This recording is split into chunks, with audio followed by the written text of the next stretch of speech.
Assalamualaikum warahmatullahi wabarakatuh. Eh, saya perwakilan dari kelompok D2 akan memaparkan tentang hasil diskusi minggu lalu tentang cyber security yang beranggotakan Hasan Rafidi, Sarza Muhammad, Uma, Hadi Prayoga, dan Sesli Faisal, Dapatan, Pula, Gilang, Alfi, Ikrat, Ikan, Kartika, Afifah, Yandra, Lutfi, dan Milan. Definisi cyber security sendiri yaitu proses pelindungan sistem, data, jaringan, dan program dari ancaman atau serangan digital. Cyber security juga pelindungan sistem yang terhubung ke internet, termasuk perangkat keras, perangkat lunak, dan data dari serangan cyber. Dalam konteks komputasi, keamanan terdiri dari keamanan cyber dan keamanan fisik, yang mana keduanya digunakan oleh perusahaan untuk melindungi pusat data dan sistem komputer mereka terhadap akses ilegal. Keamanan informasi yang dirancang untuk menjaga kerahasiaan, integritas, dan ketersediaan data adalah bagian dari keamanan cyber.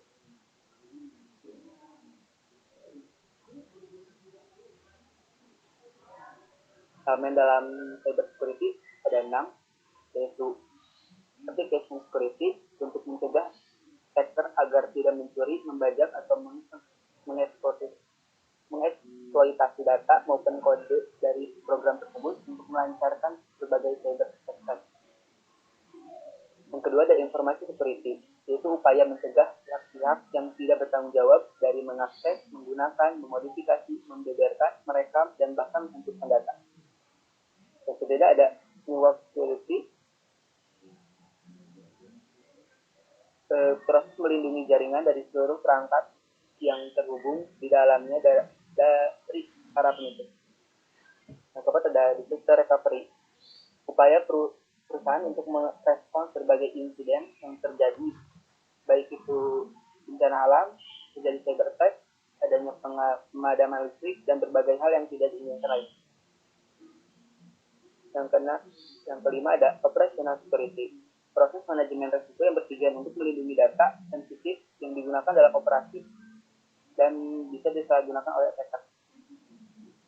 Yang terakhir ada end user education, upaya mengedukasi dan meningkatkan kesadaran seluruh elemen di dalam perusahaan dan pentingnya menjaga keamanan digital. Konsep cyber security ada 3, yaitu confidence atau kerahasiaan merupakan aturan yang membatasi akses informasi dengan cara mengambil langkah-langkah untuk membatasi informasi sensitif agar tidak diakses oleh peretas dunia maya. Yang kedua ada integrity atau integritas, memastikan bahwa data konsisten, akurat, dan dapat dipercaya dalam periode tertentu. Ini berarti bahwa data dalam transit tidak boleh diubah, dihapus, ataupun diakses secara ilegal. Dan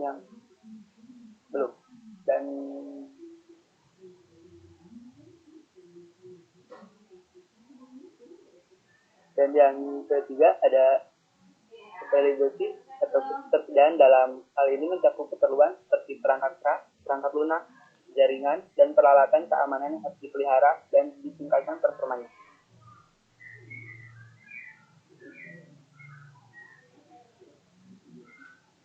Jenis ancaman cyber security. Yang kedua ada malware. Biasanya ancaman ini berbentuk software berbahaya yang bisa membahayakan pengguna komputer. Dan malware ini bisa membahayakan komputer dan penggunanya melalui penyebaran virus komputer, spyware, worm, dan banyak lagi. Yang kedua ada ransomware. Itu juga salah satu bentuk software berbahaya, namun lebih ekstrim daripada menyebarkan virusnya.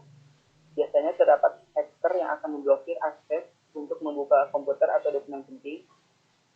Satu-satunya cara agar dapat kembali mengakses komputer adalah dengan menyebarkan sejumlah tebusan yang diminta. Meskipun gitu, membayarkan sejumlah uang tersebut juga tidak memastikan bahwa file atau sistem komputer yang sempat diambil alih dapat kembali normal.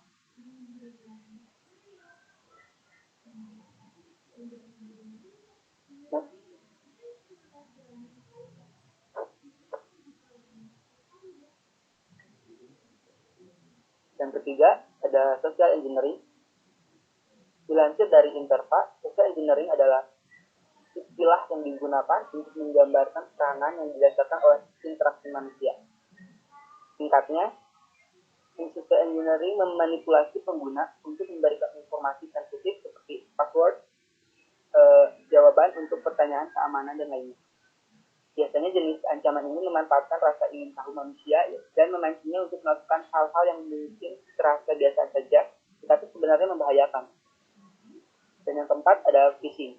Ancaman cyber yang terakhir ini adalah merupakan bentuk penipuan yang biasanya hadir melalui email. Penipu akan mengirim email menggunakan alamat yang mirip dengan sumber terpercaya. Meskipun begitu, terdapat salah satu dua huruf berbeda yang biasanya tidak terlihat secara kasat mata. Penipuan ini bertujuan untuk mencuri data sensitif seperti nomor keamanan kartu kredit, password, dan informasi penting lainnya.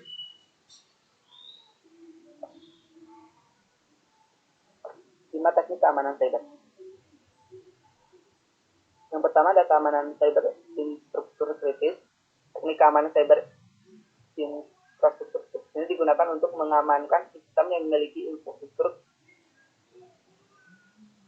Beberapa di antaranya ada jaringan listrik, penjernihan air, lampu lalu lintas, pusat perbelanjaan, rumah sakit, dan lainnya. Yang kedua ada keamanan jaringan, yaitu keamanan yang merupakan teknik yang memungkinkan organisasi menggunakan jaringan komputer dari penyusup, penyerang yang ditargetkan, dan malware opportunity. Karena internet memiliki bermacam-macam jaringan yang terkait dengan berbagai situs web, organisasi kerap menjadi sasaran instruksi yang tidak sah.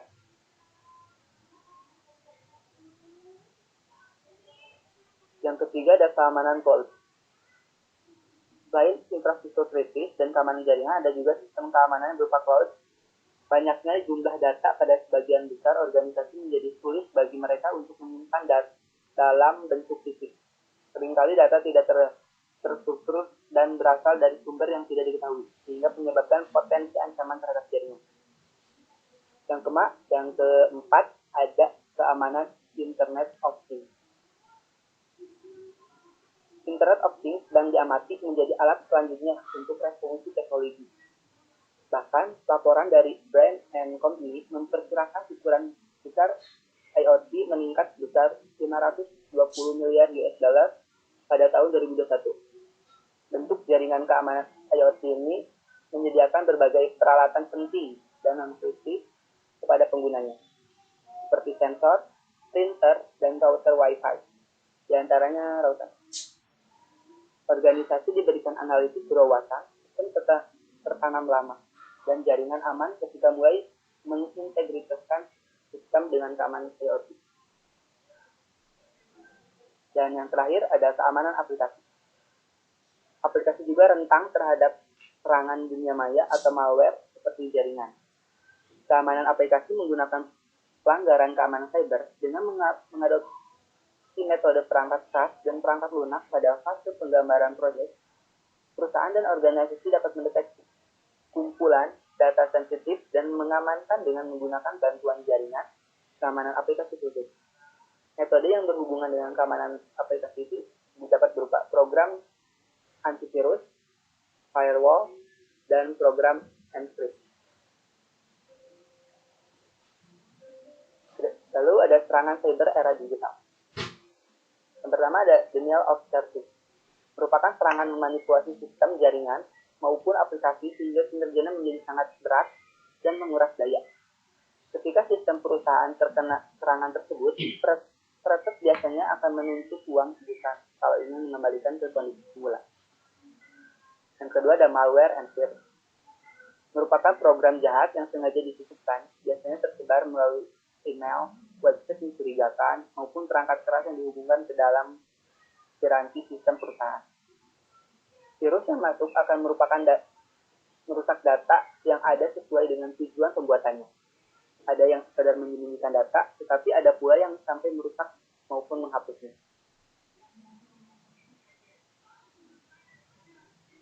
Lalu ada Bonnet and Zombie. Merupakan serangan komputer yang terhubung ke jaringan terentral. Efek Wojnarowski umum disebut juga sebagai zombie karena keberadaannya sudah di bawah kendali peretas.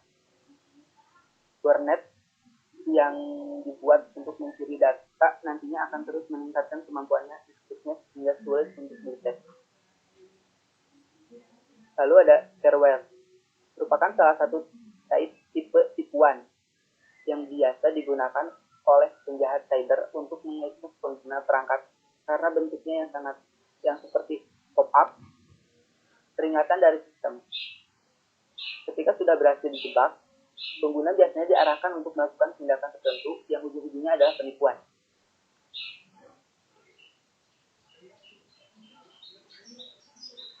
Lalu ada manfaat cybersecurity.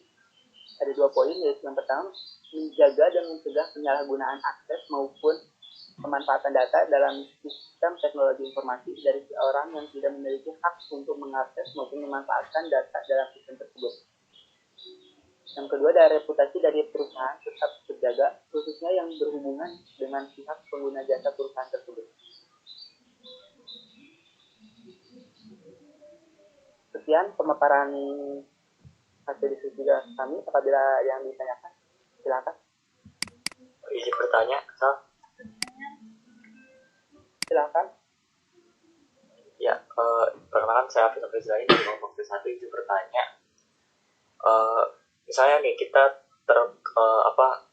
misalnya untuk mencegah kita terkena ransomware, contohnya ransomware WannaCry gitu, apa aja sih hal-hal yang harus dilakukan kita untuk mencegah data penting kita itu nggak dicuri oleh orang lain? Terima kasih.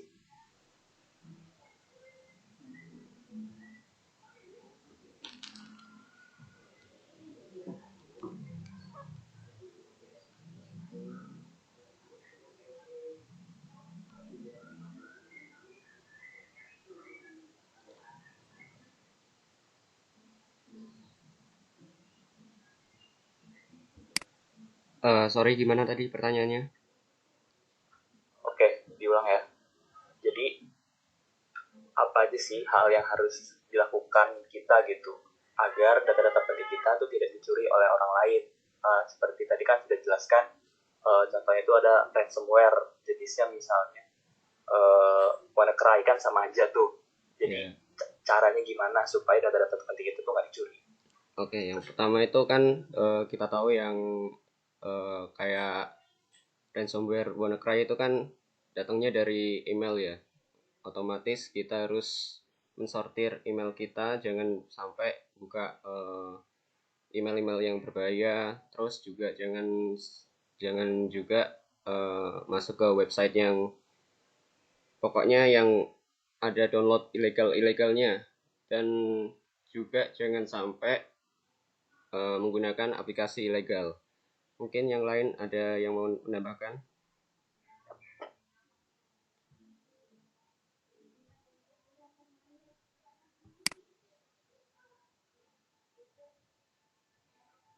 Mungkin sedikit tambahan juga supaya tidak untuk mencegah data yang kita dari orang lain itu, yang pertama tuh selalu kunci perangkat Anda, dalam artian harus selalu menggunakan password apapun. Itu cara meminimalisir pencurian data. Terus selalu membackup data itu selalu ada backupan supaya jika kita data tersebut tercuri, kita punya backupannya. Terus selalu mengawasi akun, dalam artian kita harus mengecek akun kita sendiri apakah ada yang berubah atau ada yang janggal, soalnya pasti ketahuan jika ada yang janggal dalam akun kita. Mungkin yang lain ada tambahan juga.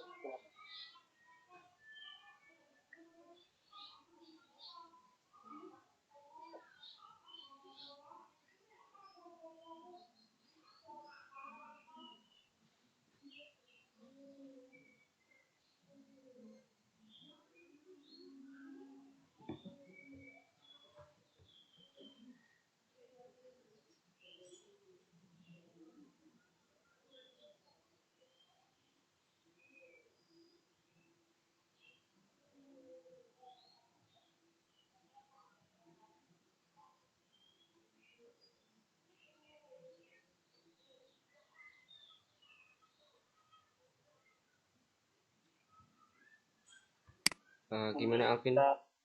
Jika, Oke. Sorry. jika ya maksudnya jika jika tidak ada tambahan, apakah Alvin sudah puas atas jawabannya? Sudah cukup jelas. Terima kasih atas jawabannya. Baik. Pertanyaan yang di kolom chat dari Nadia, izin. Sekarang kan zaman toko online. Nah, dalam website toko online itu, ini bagaimana cara kita memastikan data pribadi kita sebagai pelanggan dari website. Mungkin dari rekan yang lain. Izin bantu. Jawab. Oke, Fatan gak apa, silakan. Oke. Cara yang pertama bisa dilakukan adalah autentikasi.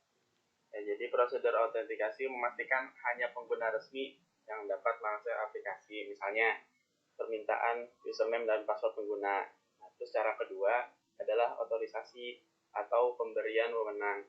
Otorisasi itu hanya bisa terjadi setelah proses autentikasi berhasil. Jadi ini 2 tahap. Nah, sistem akan mengecek sejauh mana kewenangan pengguna dalam menggunakan aplikasi. Selanjutnya adalah enkripsi yang 3. Dengan enkripsi, data sensitif pengguna aplikasi tidak akan bisa dibaca oleh pelaku kejahatan cyber. Nah, besarnya arus lalu lintas data di internet membuat enkripsi data menjadi salah satu cara menghindari ancaman cyber. Berikutnya adalah logging, yaitu perekaman informasi dan aktivitas dalam sebuah sistem. Logging juga merekam informasi siapa saja yang berusaha mengakses sebuah aplikasi. Terakhir adalah uji keamanan aplikasi. Ini adalah proses untuk memastikan semua proses keamanan berfungsi dengan baik. Intinya sih buat toko online ya, selama toko online-nya itu terpercaya, lalu terus kita benar-benar ngikutin step by step yang disaranin dari toko online-nya tersebut, ya insya Allah bakal aman-aman aja sih, sama kita bisa kayak tadi ya yang dibilang Faisal, memantau terus gitu, kira-kira ada yang aneh apa enggak. Kita selalu ngecek step by step-nya gitu. Mungkin dicukupkan. Gimana Nahya? Nahya, apakah sudah cukup? Oke, sama-sama. Lanjut ke pertanyaan dari Ayuta. Di Indonesia sendiri masih banyak terjadinya kasus kebocoran data. Perlu dilihat dari catatan pada kasus kebocoran data pada tahun 2020. Dan ini menjadi satu terbesar bagi pemerintah. Menurut kalian bagaimana cara mengatasi lemah sistem keamanan tersebut? Apakah ada menjawab dari rekan saya? Izin jawab. Silakan Lutfi. Yang pertama, lakukan backup data. Yang pertama, lakukan backup data sesering mungkin. Kemudian gunakan firewall, gunakan security socket layer, selalu update software dan aplikasi, memilih penyedia layanan cloud hosting terpercaya. Mungkin ada tambahan dari teman-teman?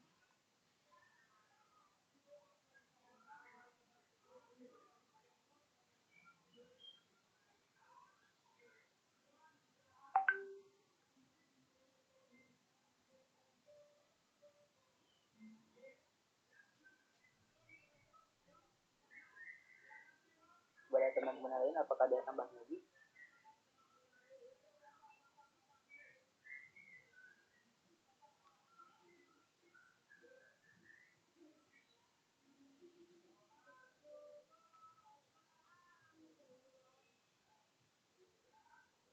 Kalau menurut saya menambahkan untuk PR-nya itu kalau bisa dalam suatu software ada satu backupan yang dimana itu cuma bisa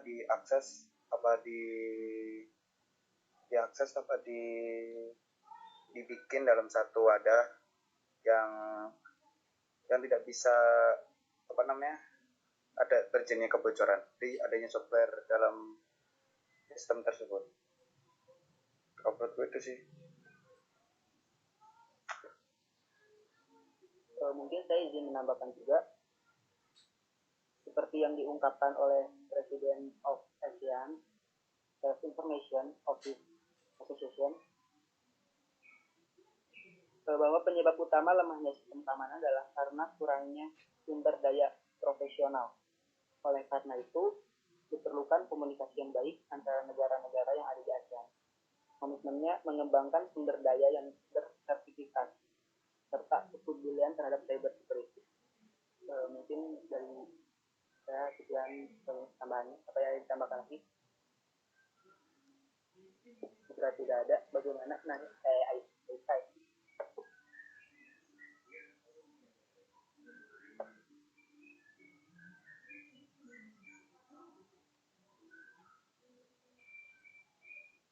Baik, lanjut ke pertanyaan nomor. Izin bertanya, dapatkah kita mempercayakan keamanan pada antivirus? Apakah kalian yakin antivirus tersebut tidak akan memata-matai kita atau mencuri data kita? Terima kasih. Kepada rekan yang lain, apakah ada yang ingin menjawab? Silakan. Saya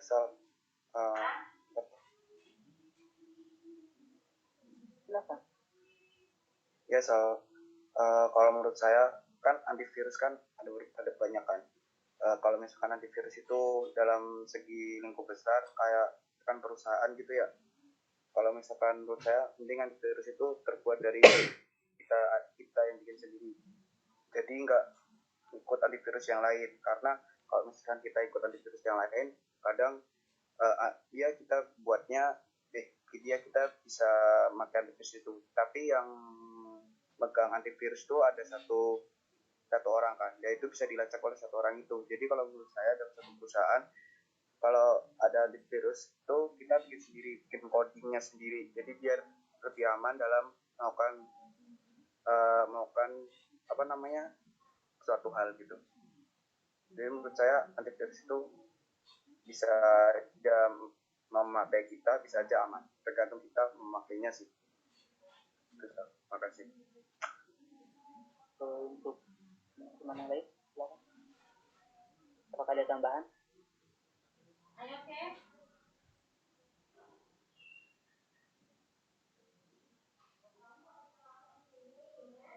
Boleh ikut berdiskusi? Silakan. Nah, misalnya kalian nanti bekerja di suatu perusahaan ya, perusahaan manufaktur, pengujian ya, dan pengujian. Nah, kalian sebagai QC misal, kalian mendapatkan data-data informasi dan sebagainya. Dan itu, misalnya datanya itu mungkin diserang oleh hacker atau apa, datanya tersebar gitu. Bagaimana respon kalian? Kira-kira.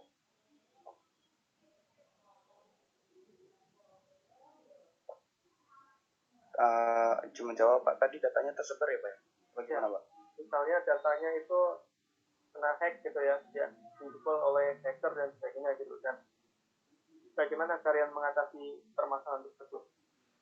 Kalau menurut saya, sepengetahuan saya, kita terusi dulu Pak. Kita lawan dulu itu hackernya gimana Pak. Jadi tuntutannya kita baca dulu, maksudnya dari awal itu sampai ke akhir dia tuh menyerang apa aja Pak. Kan dalam sistem software kan, dalam software itu kadang si hacker kan tidak menyerang semuanya, kadang seberapa gitu kan Pak. Jadi kita analisa dulu, setelah kita analisa kita baru menyerangnya Pak. Dia maunya gimana sih gitu Pak. Kalau dia menyerang gini, kan dalam suatu penyerangan kan dia ada perbaikannya Pak. Dalam perbaikannya banyak sih Pak. Kalau menurut saya kalau udah fatal banget kita bisa merescue ulang Pak. Jadi dalam data itu kita backup dulu, datanya itu kita backup, kita restart semuanya Pak. Jadi dalam suatu software kita ambil data dulu, yang penting-penting kalau udah kita ambil datanya, kita restart semuanya biar hackernya tidak lebihnya menghackernya semua Pak. Saya gitu Pak. Ya, oke, saya tangkap ya tadi. Kalian tanggapannya intinya adalah pertama kalian mengidentifikasi dulu ya apa aja sih yang diserang. Iya Pak, benar Pak. Identifikasi. Iya. setelah teridentifikasi bagian-bagian mana yang sudah dijebol atau apa, kalian baru respon ya. Jadi respon, jadi ada step-stepnya seperti itu ya. Itu sudah dijelaskan dengan baik. Dan juga ada antisipasi lagi tadi ya. Antisipasi, kalian harus pick up data dan data. Terima kasih Mas Gilang ya tadi yang menjelaskan. Ya Pak. Ya Pak, sama-sama. Oke, selanjutnya ada yang ingin berdiskusi lagi, silakan. Di kelasnya kita santai aja ya, diskusi, sharing. Yang ditanyakan boleh.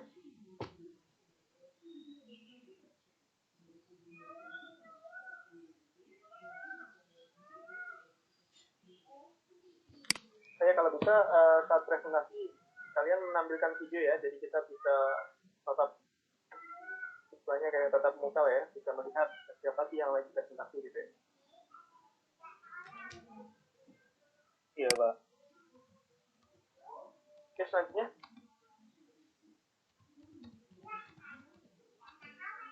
ada lagi yang ingin bertanya? Pak boleh tanya Pak? Ya silakan. Pak, kalau nanti pas pelajaran offline kita dipelajarin coding nggak Pak? Kalau misalkan ada suatu serangan gitu, kita diajarin kayak bikin suatu, diajarin tatanya nggak Pak? Ya, nanti untuk pelajaran offline ya, kita lebih ke transformasi industri 4.0. Jadi arahnya ke pemanfaatan sensor-sensor dan sebagainya seperti itu. Nanti ada praktik. Tapi kalau untuk yang cyber security dan lain-lain itu mungkin lebih ke IT ya, lebih ke apa ya, komputer dan sebagainya. Itu kita nggak ke arah sana. Cuma kita di dasar-dasar industri ini kita hanya memahami saja dulu. Ini apa sih yang dimaksud ini, apa yang kita bisa diskusi ya, tidak hanya memahami, kita juga menyampaikan ya, contohnya dengan presentasi seperti ini, dan juga kita diskusi, tanya jawab. Tapi nanti di praktek ada praktek transformasi industri 4.0. Nanti kalian akan menggunakan Arduino ya, dan menggunakan sensor-sensor yang sekiranya itu dipakai di industri ya, sensor suhu, sensor lain, kalian akan praktekkan dan kalian bisa menggunakan mengaplikasikan IoT di situ, di mana kalian bisa akses data-data informasi yang dari sensor tadi diambil ya, dan bisa akses di internet. Ini akan dipelajari di transformasi industri 4.0. Jadi cuma penerapannya ya Pak ya, jadi nggak bisa pembuatannya untuk codingnya ya Pak ya? Iya, ini langsung penerapannya aja.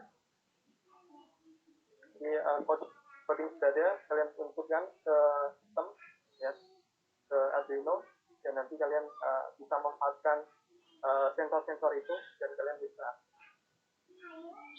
ya Pak, makasih Pak. Ya, praktik IoT ini. Oh ya Pak, kemarin Bapak pas seminar kan ya Pak ya, mau tanya sekali lagi Pak. Boleh.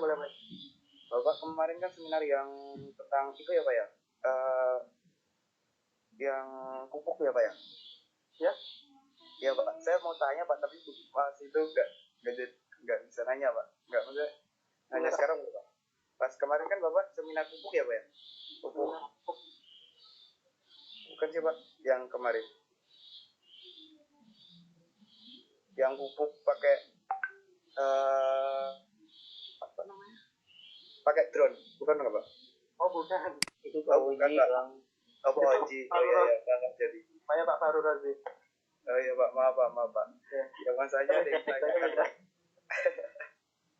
Iya Pak, masanya sama kayak siber Pak. Makasih Pak, maaf Pak. Ya, oke, nggak apa-apa. Ini ada lagi yang ingin didiskusikan dengan kelompok. Ini kelompok berapa sih? Ya, 2 Pak. Ini udah direkam ya? Udah Pak. Oke, kalau tidak ada lagi kita bisa